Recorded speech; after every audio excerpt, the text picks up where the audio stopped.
all product is irrelevant. The only thing that is relevant is story. That's all you have in this world. The Bible is a collection of stories. Harry Potter is a collection of stories. Something really funny about that I know you would even attest to this, is that the Telfar shopping bag is just the Kate Spade bag of the 90s. It's literally the exact same bag, right? But what's different is the way he proposed it as a story to a newer group of clients. So I think that's what really matters at the end of the day. Hi, and welcome to Handbag Designer 101, the podcast with your host, Emily Blumenthal, handbag industry expert and the handbag fairy godmother. Each week, we uncover the stories behind the handbags we love, from the iconic brands and top designers to the creativity, craftsmanship, and culture that define the handbag world. Whether you're a designer, collector, or simply passionate about handbags, this is your front row seat to it all.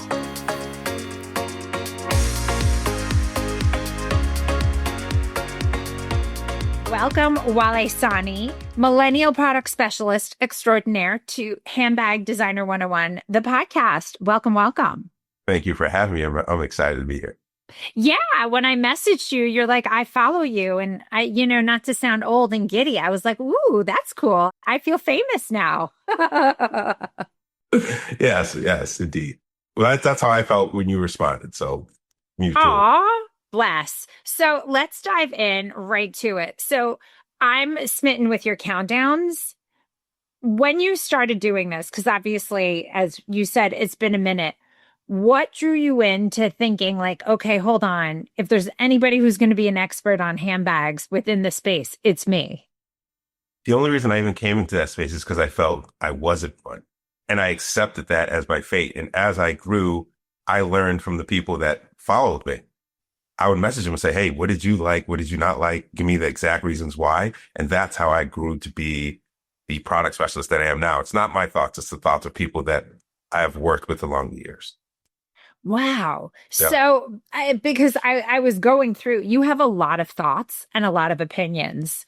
So, and like how designs and brands have gone upside down and aren't following like what their true self is. Because I want to get right into this, because most people that I have on, we have to be very political. There's a publicist hanging back. I can't. It's, I know. For anybody who's watching on YouTube, like the facial expressions we're exchanging, it's like, girl, come on. What are the brands right now that you think are being truly authentic to their customer? That is a fantastic question. And I want to answer it with the shining obvious answer is the 𝐉𝐸. I think what they're doing is a case study of how luxury isn't scalable. No. It is not scale. And the moment you try to scale it is when you ruin everyone who is actually a very valuable client to the product that you're selling. So in recent years, the 𝐉𝐸 is trying to figure out, how do we eliminate people to our brand as fast as possible? That are not worthy of buying us. Yes, that are not aligned to our mission statement. I don't know if you've seen recently, but the number one client of the 𝐉𝐸 recently published this letter where she's saying, I feel like the 𝐉𝐸 isn't me anymore. They've taken it to a direction that I wasn't a fan of. And the 𝐉𝐸's response is, that's great. We have other people in line. Yeah, like, don't buy us. Bye. There's Kate down the street. Please go check them out. Kate's good. It's good. Yeah, it's funny because once you hear the Margot bag crossing over, like I was listening to a snarky podcast and the podcaster was saying, who's gay, and he's like, I need to get my daughter, who was 8, a mini Margot bag. And I'm like, oh my gosh, we've really gone there. Do you think though that perhaps part of the 𝐉𝐸's success is the fact that they are not so much a heritage brand, and therefore there isn't so much of their product flooded on the circular market? Like, I think there's got to be a connection to that because less have been produced over the years.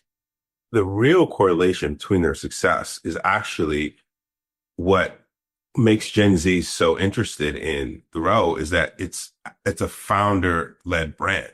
Yep.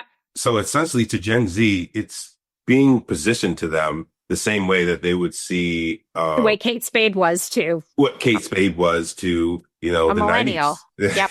Yep. to my group of people, but they see it the same way Hailey Bieber sees Road, and the same way they see the founder. And with the founder's life story being aligned to the way that they see luxury with archival, with the Kates being so historic in that sense, it gives them the opportunity to feel like they are them when they buy the product.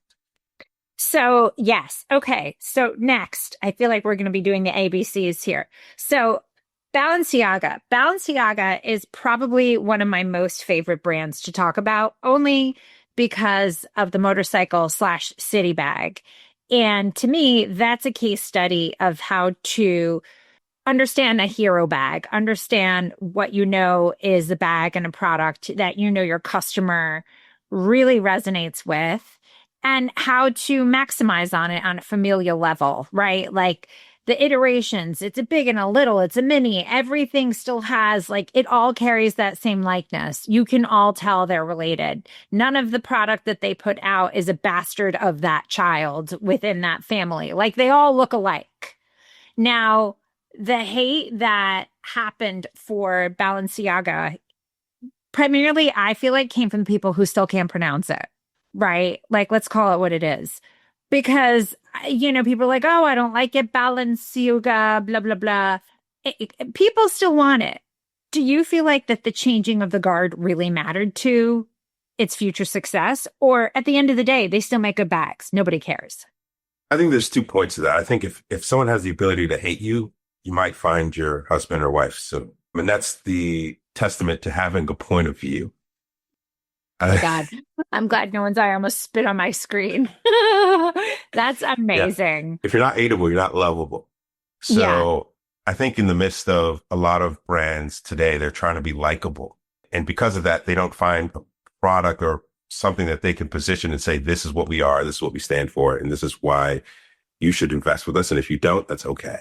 And I think the city bag is Balenciaga's bag, where it's like, this is what Balenciaga is to the T. If you work with Balenciaga from now on to the future, you have to have an iteration that you want to deploy to customers as your version of the city bag.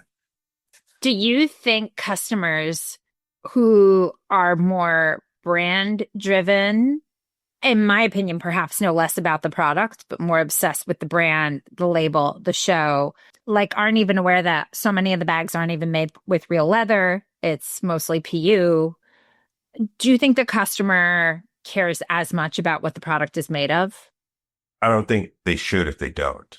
And that's a very important thing that I think a lot of people from different sides of fashion industry struggle to grasp with, is that what is valuable to you don't get to decide what's valuable to the client, right? And a lot of times, like for example, people see my page and they're like, what is some 6'2" Nigerian guys going to tell me about handbags? And I'm like, perfect. That's great. So much. So much. So stick around.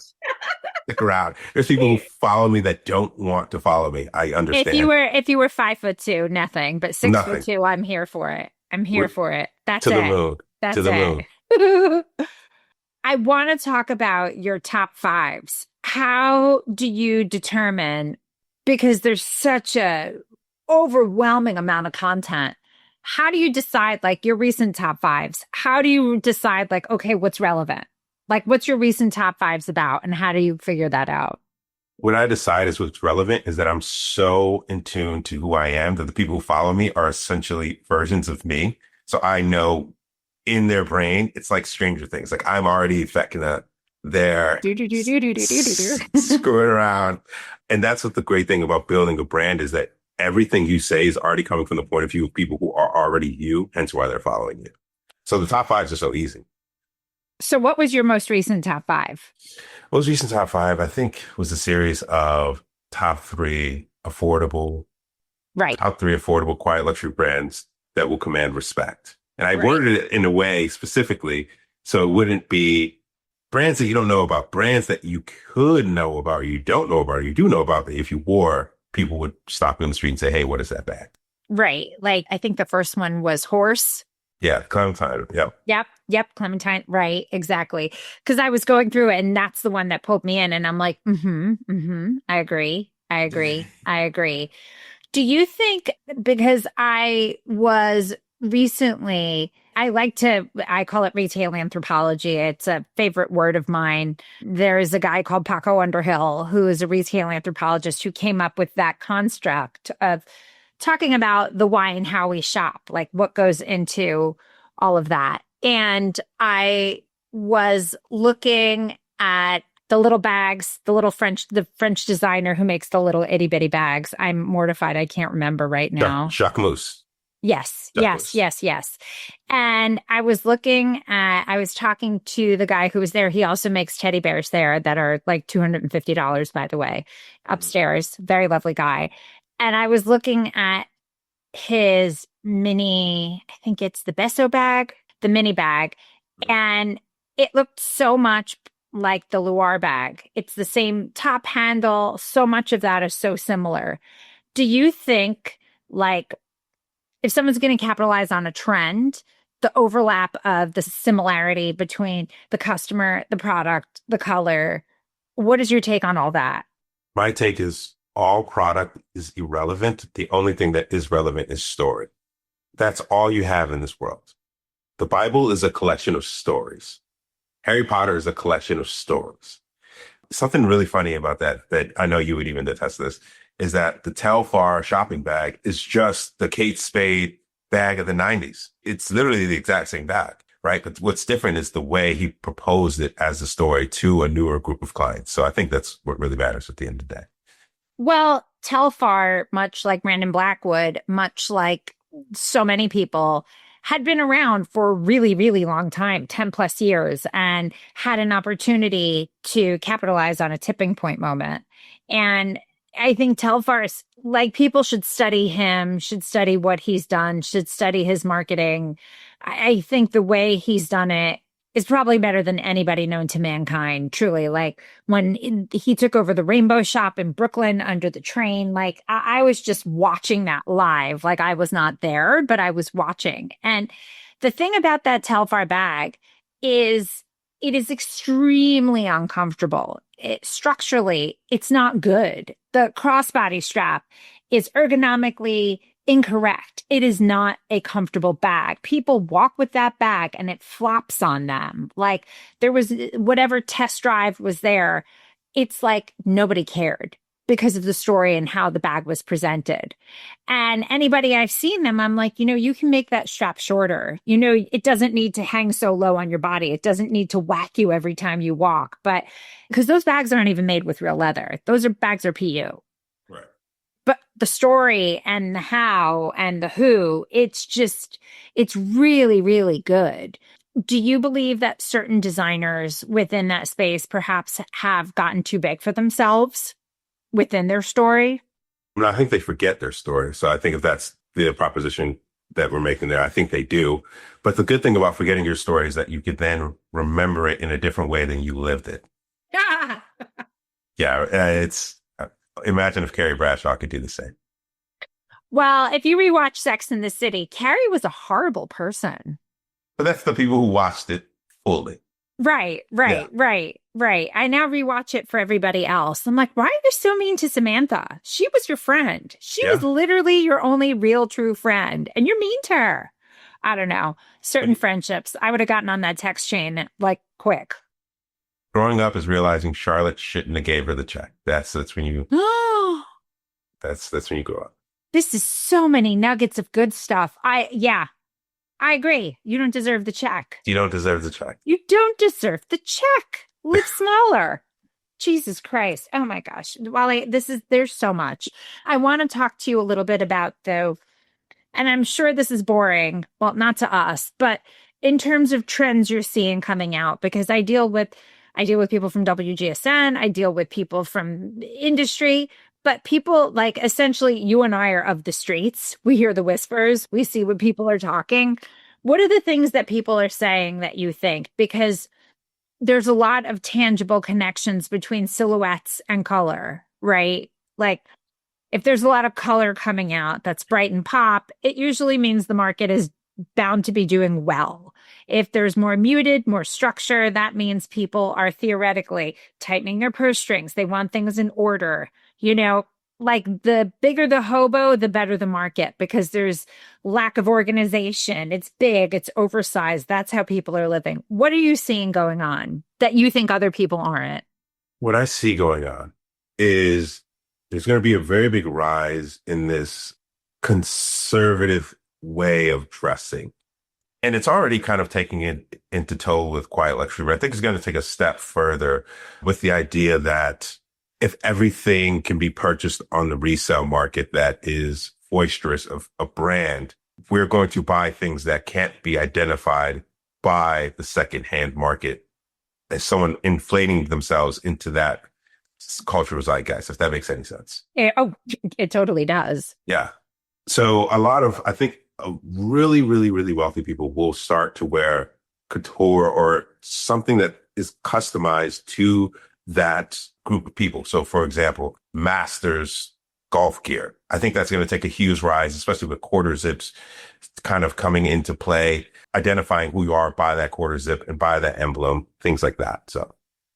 So do you think that's going to have an impact on logos? Because much like denim, where people will say wide leg, high rise, low rise, you can basically buy anything anywhere and nothing really matters other than skinny jeans for men are out, which I've tried to resell, which is another story. I'll talk to you about that after.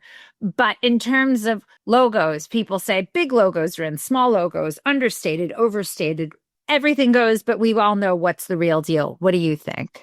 As I said previously, I think what's in and will always be in is having an opinion, because now we have the ability to tap into so many different markets at one time. Before it was, hey, retailers told you what was in and they partnered with celebrities, and those celebrities partnered with runway shows to tell you what was going on. Now there's so many niche group of people that if you're not tapped into yourself, you're not going to find your niche and you're just going to be sitting here in la la land.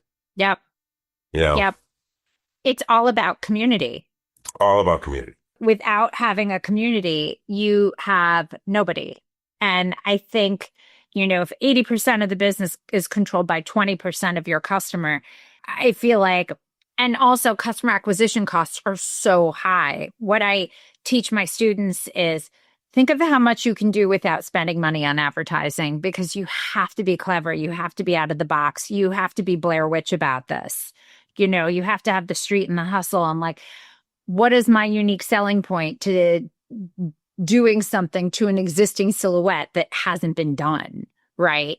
And I think I agree with you that because the circular market is so popular and people are so comfortable buying something on Depop before they shop at retail, that you better make sure that whatever you're creating has some solid DNA in order to make sure you stand out.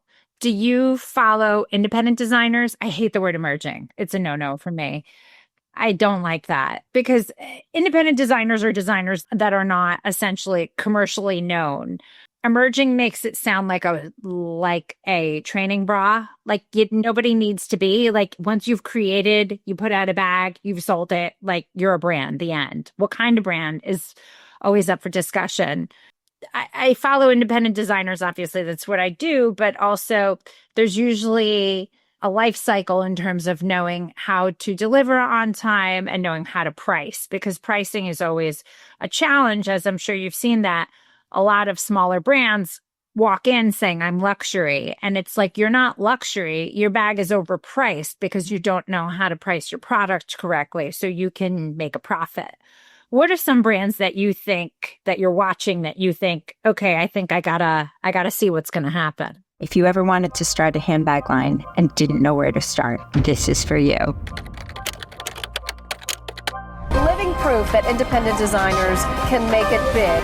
Emily Blumenthal is one prime example. If you had dreams of becoming a handbag designer and didn't know where to start, this is for you. If you have a handbag brand and are in need of strategy and direction, this is for you. I'm Emily Blumenthal, handbag fairy godmother and handbag designer expert, and this is Handbag Designer 101, the masterclass. Over the next 10 classes, I will break down everything you need to know how to make, market, and manufacture a handbag. broken down for you that you'll not only skip steps in that handbag building process, but also save money in that learning curve. For the past 20 years, I've been teaching at the top fashion universities in New York City, created the Handbag Awards, and also the Handbag Designer 101 podcast. I'm going to show you like I have countless brands from sketch to sample to shelf, whether you're just starting out and don't know where to begin, or even if you have a handbag line and just need some strategic direction, the Handbag Designer 101 Masterclass is just for you. So let's get started, and you will be the creator of the next it bag. Join me, Emily Blumenthal, with the Handbag Designer 101 Masterclass.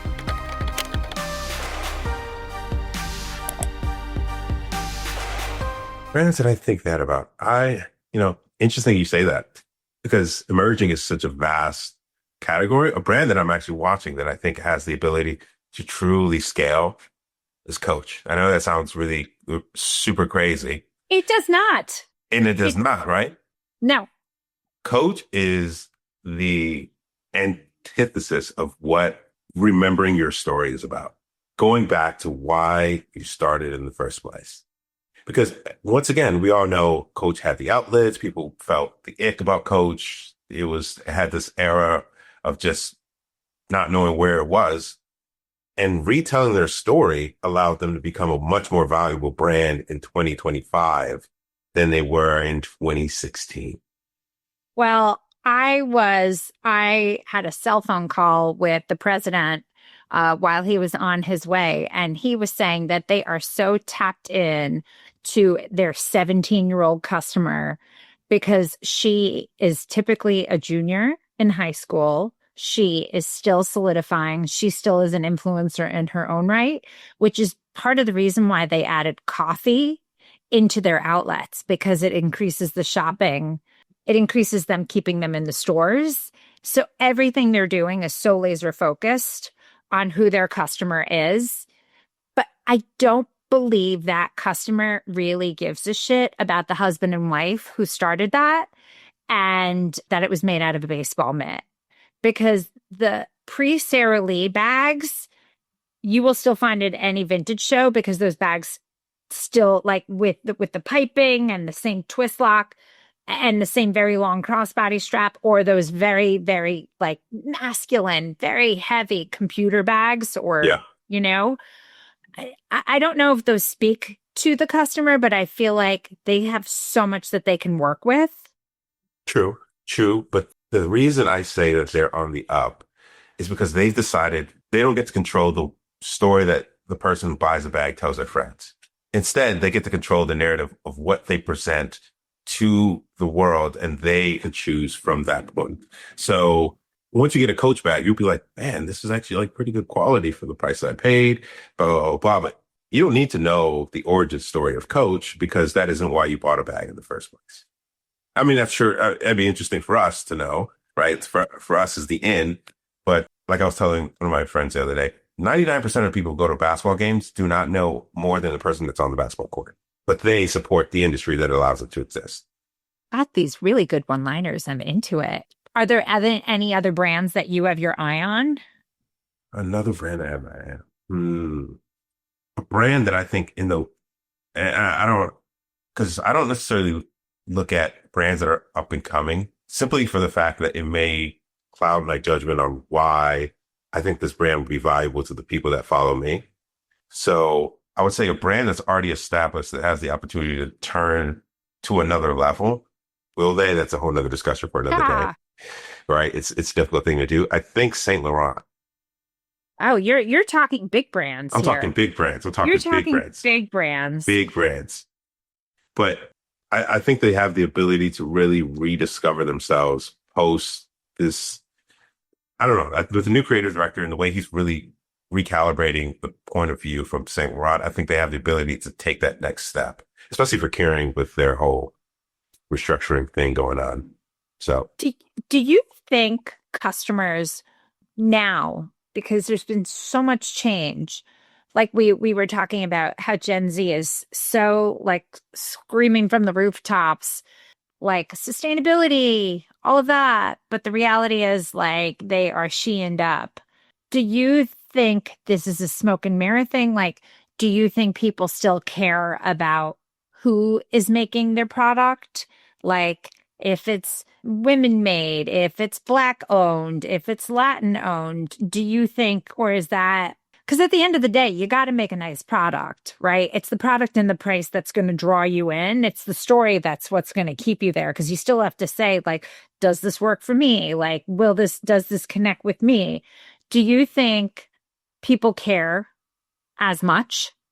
I think we should listen to what people, there's a quote, never listen to what people say, just see what they do. Right. And I think so many times, a lot of designers, founders, they listen to too much of the chants of the crowd and not the people who are actually the decision makers of what they want to do. So, for example, there was a time where I used to listen to people and they were like, hey, talk about the like top 3 most sustainable brands that aren't using like leather. And I'm like, yeah, totally. And I say this brand, they're like, I'm not paying $200 for a bag. And I was like, all right, well, this category can't grow if people believe that it's not valuable. So I think a lot of the times founders need to market towards people who are willing to make the change. And I think that's a different approach than being a woman-led founder or being a Black-owned business. Yeah. People who are inviting change into their life. And then they'll be willing to pay whatever price point you can justify. I totally agree with you. I feel like those things, women owned, I feel like all of those are much more because there's such insane need to pump out content, right? Like you can almost pinpoint it from holiday season to whatever month that's going, that, okay, so this month we're going to get the top 10 designers from this, or these are the top 10 sustainable designers. But these are all things that media needs. I don't so much believe the customer cares as much, especially for the people we speak about. Yeah. And ultimately, the liars need speed. The truth will always remain constant. God, you should rename your thing like Handbag Pastor. I'm not even joking. but truly, if you are a liar, it's imperative that you tell your lie really, really fast, right? So if you believe that this brand is only valuable because of this one proposition, you're going to hammer it as fast as you can. Yeah. But if you're creating a brand that's going to be about true sustainability, you're willing to take the long road because you know the truth will always remain constant.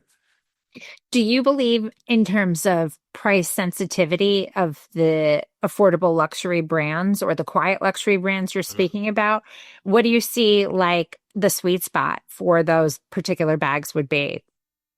It all depends on the founder. Your price is only a reflection of the satisfaction that you believe you can deliver your customer. So if you're pricing your product at a lower price point, customers cannot feel a higher level of satisfaction by purchasing that product because they've taken a lower amount of investment to make it happen. Do you really think so? I generally do believe that, which is why it's very important if you have something that's on sale that they know the original price, because that's the enjoyment that they will receive when purchasing a product that's on sale. So you believe it's a transitive property that A must equal C, that what I am spending on a bag, if it's between $500 and $700, that bag is then commensurate with the value that people see, as opposed to getting a bag that's $250 that they would not see it as valuable or as important. Yeah. So for example, I think I wish someone could collect data on this. It's not possible. The amount of Birkin bags that never see the light of day is probably 40%. That once they're purchased, they stay in that exact box in your closet and never go out to see sunlight. You know, there was a Birkin fund that was just started. And wouldn't surprise me. My finance friends sent me that. And I was like, when it gets to you, that means it's time for me to rug pull, right? I just spoke to the founder. I'm going to be having her on. I messaged her immediately. I'm like, I've been talking about this for a long time. If I could have done it, I would have done it. And she's like, yep. And the story is so interesting. Like, who's selling the why Like, oh yeah, of course, a fun built on Birkins. Like, Yes. it tracks. It just tracks. It's so funny. Yeah. Peanut butter plus jelly makes a good sandwich, right? But the people who buy those bags, they buy it as an opportunity to reflect to themselves that I'm worthy of purchasing this product. And that why is 100,000 times more valuable than the why of purchasing a $250 bag. Because that why gives them the justification for the rest of their life of everything that they possibly could do. I mean, I firmly believe, like within the partnerships that I've worked, that for me to collect a check for 50 grand on a partnership that I've done had always been 10 times easier than for me to collect a check for 500. 100%. And I always found that to be like, why are you making me work so hard? You know, like services rendered, payment due. Let's do this. And the 50 grand check, it's like, come pick it up. Okay. So I think that's an interesting take. In terms of, I'm just curious, because this is like one of my things I love to talk about, top handles. Mm-hmm. Like if we're going to talk about, I mean, honestly, Wale, like we're going to be in trouble because I keep checking the time because I'm like, let's talk about this. Let's talk about that. What are your thoughts on the trend on the current top handle right now? I know this is random, but it's not for me. So enlighten me on this trend because I may be out of the loop here. So what is the top handle trend here? Like the top handle of a bag. Uh-huh. Like in terms of long, short, skinny, rounded, flat, the whole thing. Because all of that, a lot of times the top handle ends up becoming more ornamental. Yes. Yeah, because you're yeah.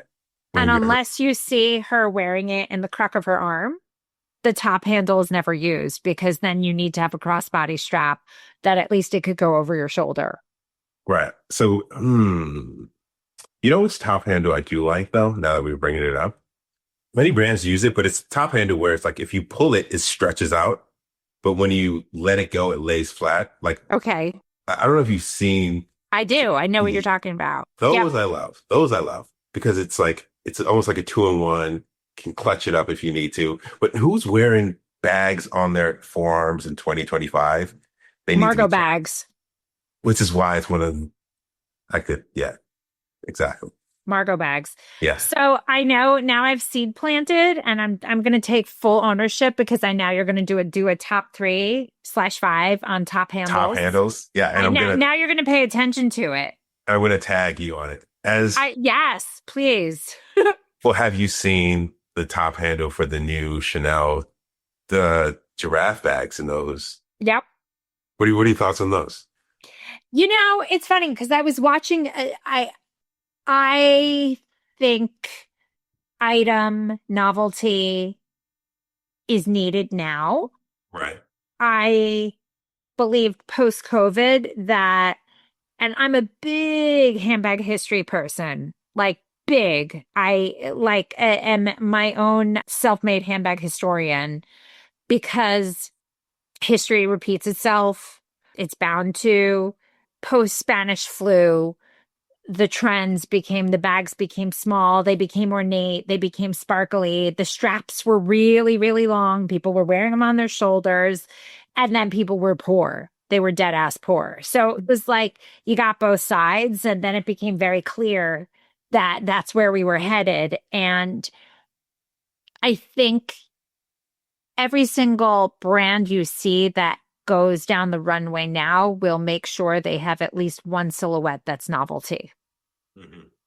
And that will be the bag that people will talk. I mean, look about the Coach oversized, the clutch. I forgot whatever the silhouette's name was, but you know, with the twist lock, Kiss lock. Oh yeah, exactly. But everyone's going to need that because that's the one that everyone's going to talk about. That's the story. You will see people wearing it. I can promise you will be seeing knockoffs of it. It might not be a giraffe. It will be a different animal. But if you type that in, it's like it was the most covered product of their entire line. Right. So novelty brings joy. And the problem actually was many, many years ago when Betsey Johnson was acquired by Steve Madden, that Betsey Johnson's bags are novelty, right? You can still find them. they're really, really, really expensive to make. And sometimes when that happens, the price is not commensurate with the customer. Mm-hmm. So typically the brands will be breaking even when they sell them because the bag can't be that much more expensive than the rest of the collection. Chanel can get away with doing that, but those bags are high labor, high detail. Mm-hmm. So I believe you'll see it, but I believe you'll also see it on the circular market by this time next year. For sure. Mm-hmm. Oh, for sure. Yeah, totally. For sure. Because it'll have a moment and it went. True. Which, to your point and to what you're saying earlier, which is why I think it's very important to always present yourself as valuable, because if someone finds you valuable and you presented yourself as not valuable, that's the only arena they'll allow you to exist in. Yeah. So I don't know if you saw this guy in New York City who makes his own handbags. He has that, he goes. Sip and Sew? Is that the guy's name? I don't know. He's like this black designer. Oh. And he sells them out of this but essentially he makes his own handbags. He sells them for like 200 to 400 max. And he's been selling out in New York City. He makes his own handbags. And the thing now is like, if he ever does anything because it's labor intensive for him, I'm assume, to make all these handbags, but he started off at such a price point that doesn't give him the ability to maneuver the business. No, I mean, so many of these designers, I mean, look, I have a section at a trade show, which I want you to come visit at New York Now, February 1st through 3rd, called the It Bag, where we curate and find independent designers from across the globe to sell their product. There are so many of them who don't know how to price their products correctly. So they're priced for D2C because they don't need to pay so much attention to the margins, because it's this, but for them to sell it wholesale, it's a mess because they just don't get it. They're not doing it right. So someone might sell out, but are they really making money? It's all relative. Right. It begs the question, what is more valuable? I don't know the designer. You have to let me know. Yeah. I'll shoot you a DM of who he is. But okay. It begs the question of which we talked about very early in the show is selling luxury isn't sustainable because you need to weed people out to then truly understand your value proposition. Yep. Exactly. Wale, I could hold you captive. I'm very excited we are connected because we're going to be doing this. We're going to be doing the Wale check-in. Oh, 100%. Yeah, no, I'm very excited about this. I think this is great. I love finding people who are like-minded and can just talk about this. I hope you enjoyed this because this is so my jam. I could do this, we could keep talking for 3 hours and I wouldn't even notice. This will go up and down. I'm so into it. I'm calling you Pastor Handbag. That's it. If I'm the handbag fairy godmother, you're the pastor because you are wielding these one-liners that I think everyone should know and hear. I'm here for it. How can we find you, follow you, and hear more of your great top 3, top 5, and everything else? Yeah, totally. If you're younger, Gen X, or older, millennial, you can find me at Style by Wale, STYLEBYWALE. If you're Gen Z, don't worry, you don't need to find me. You'll find me when you get to that age. But that's where you can find me on Instagram and TikTok. Okay. Thank you so much for joining us. We're going to have you back for sure. Can't wait. Thanks for listening. Don't forget to rate and review and follow us on every single platform at Handbag Designer. Thanks so much. See you next time.